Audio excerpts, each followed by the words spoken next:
Assalamualaikum warahmatullahi wabarakatuh. Praktikum kali ini saya akan membahas materi sifat benda, wujud benda, dan perpindahan kalor. Materi kali ini terdapat pada mata kuliah konsep sains yang diampu oleh Ibu Vina Fariah, SPD MPD. Sebelumnya saya perkenalkan, nama saya Mutiara Triana Zain, NIM 202033017 dan kelas PGSD 2A. Untuk praktikum yang pertama, saya melakukan percobaan sifat benda padat, cair, dan gas. Untuk yang pertama, kita siapkan batu sama lilin. Batu dimasukkan ke dalam mangkuk, ke dalam gelas, dan ke dalam piring. Wujudnya akan sama. Yang kedua, lilin. Lilin dimasukkan ke dalam mangkuk, ke dalam gelas, dan ke dalam piring. Wujudnya tetap akan sama. Benda cair. Di sini saya menggunakan air. Sebelum saya menuangkan air ke dalam botol, gelas, dan mangkuk, saya harus mengetahui volumenya. Setelah itu, saya menuangkan air ke dalam botol, gelas, dan mangkuk. Selanjutnya, saya akan mengetahui wujud air akan berubah-ubah mengikuti wadahnya. Saya menuangkan air ke dalam botol. Air yang di dalam botol itu akan berbentuk sesuai botol. Selanjutnya, saya menuangkan air ke dalam gelas. Wujud air akan berbentuk seperti gelas. Untuk selanjutnya, saya akan menuangkan kembali air dari botol, gelas, dan mangkuk ke dalam teko. Nah, yang akan terjadi adalah volumenya akan tetap sama seperti yang semula.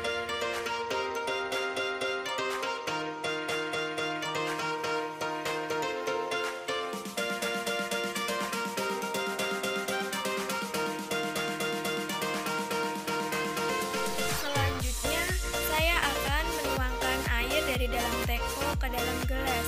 Itu merupakan aliran air dari tempat yang tinggi ke tempat yang lebih rendah.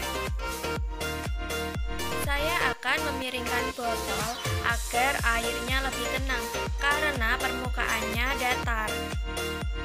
Benda gas. Di sini saya menggunakan balon. Balon saat saya tiup akan mengembang dan di dalamnya itu terisi gas.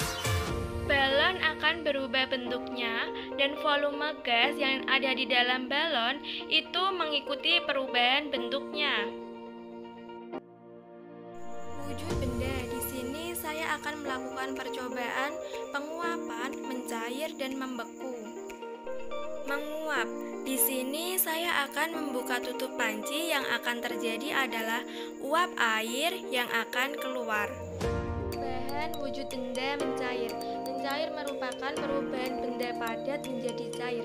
Di sini saya menggunakan mentega, alatnya kompor dan teflon. Mentega yang saya taruh ke dalam teflon dengan api kompor yang menyala, lama-kelamaan mentega itu akan cair karena kenaikan suhu atau panas dari teflon. Mentega yang semulanya merupakan zat padat akan berubah menjadi zat cair.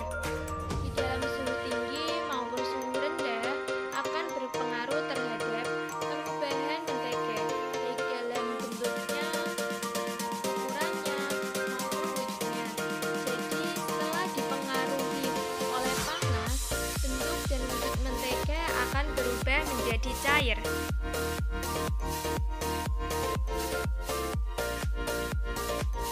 Perubahan wujud benda membeku. Membeku merupakan proses perubahan wujud zat cair menjadi padat. Di sini saya memasukkan air ke dalam cetakan es batu. Kemudian saya masukkan ke dalam freezer untuk beberapa jam. Setelah itu saya keluarkan sehingga menghasilkan es batu yang keras. Hal ini membuktikan bahwa benda cair bisa menjadi padat karena suhu rendah. Perpindahan kalor. Di sini saya akan melakukan percobaan perpindahan kalor konduksi, konveksi, dan radiasi. Perpindahan kalor konduksi. Di sini saya menggunakan air panas dan teh. Sendok saya masukkan ke dalam gelas yang berisi teh panas untuk mengaduk, maka sendok yang saya gunakan itu ikut panas juga karena mengalami perpindahan atau hentaran panas melalui zat padat secara langsung tanpa disertai dengan perpindahan partikel-partikel zat secara permanen. Perpindahan kalor konveksi. Konveksi merupakan perpindahan panas yang disertai dengan perpindahan partikel perantaranya. Saya memasak air yang perantaranya adalah api ke panci, setelah itu ke air. Air bagian bawah akan lebih dulu panas. Saat air bawah panas, maka akan bergerak ke atas karena terjadinya perubahan massa jenis air. Sedangkan air yang di atas akan bergerak ke bawah atau naik turun secara terus-menerus. Pindahan kalor radiasi. Di sini saya menggunakan penggaris, korek api, dan lilin. Telapak tangan didekatkan ke lilin dengan jarak 2 cm dan jarak 5 cm. Dengan jarak 2 cm itu akan terasa lebih panas dibandingkan dengan jarak 5 cm karena kalor tersebut akan memancarkan ke segala arah sumber panas yang mengalir.